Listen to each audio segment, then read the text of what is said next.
बीती रात काम से घर लौटते वक्त एक दर्दनाक सड़क हादसे की चपेट में आ जाने से दो दोस्तों की एक साथ मौत हो गई। वहीं उनका एक अन्य दोस्त गंभीर रूप से घायल होने के कारण अस्पताल में उपचाराधीन है। यह दुखद घटना राष्ट्रीय राजमार्ग संख्या 31 पर फुलबाड़ी से सटे सिलीगुड़ी जलपाईगुड़ी के राधाबाड़ी इलाके में सोमवार शाम को घटी।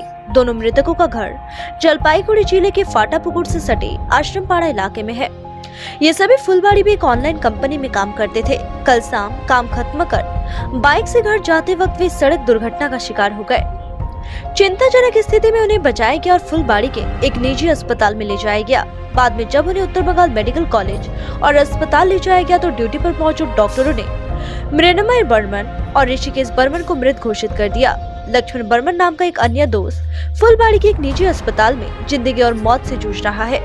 इस घटना की खबर पाकर मंगलवार सुबह राजगंज विधायक खगेश्वर राय मृतक के घर पहुंचे।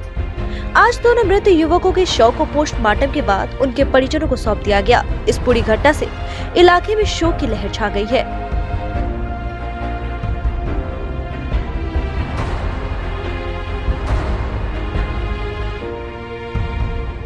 हमने एक्सीडेंट আমরা আসলাম আসে দেখি যে তিনজন স্পট পড়ে আছে আর কি বাইকে করে ছিল তিনজন দুজন শেষ আর কি অবস্থা আর একজন মোটামুটি হালকা বেঁচে আছে আর কি কিভাবে লাগলো এরা শুনলাম যে কন্টেনারের সঙ্গে লাগছে আর কি ওদের আরো লোকজন ছিল ওদের ওরাই বলল আর কি যে কন্টেনারের সঙ্গে লাগছে আর কি তো বললাম তাদের বাড়ি কোথায় বাড়ি ফাটাপুকুরে ওনার লোকজন আসে আমরা দেখলাম আমাদের পরিচিতর মধ্যে ওরা বলল যে আমাদের ভাই হয় আমরা অ্যাম্বুলেন্সে করে উঠাই দিলাম ওরা নিয়ে গেল মহারাজায় আর কি নিত্য নতুন প্রায় রাস্তায় দুর্ঘটনা অ্যাক্সিডেন্ট দুর্ঘটনা হয় আর কি এখন বাইক বেশিরভাগে আর গাড়ি মনে করেন চলাচল হয় সাইড দেখে একটু ইস্যু করতে হয়। কোন জায়গায় দুর্ঘটনা এটা হচ্ছে আপনার রাধারবাড়ি আকারিগঞ্জ। নাম পরিচয় পাওয়া গেছে নাম পরিচয় ফাটাপুকুরে বাড়ি আমরা নাম জানি না আমাদের যে লোকগুলো আসছিল আমাদের পরিচিত আর কি এটাই শুনলাম। আপনার নাম শাহজাহান আলী।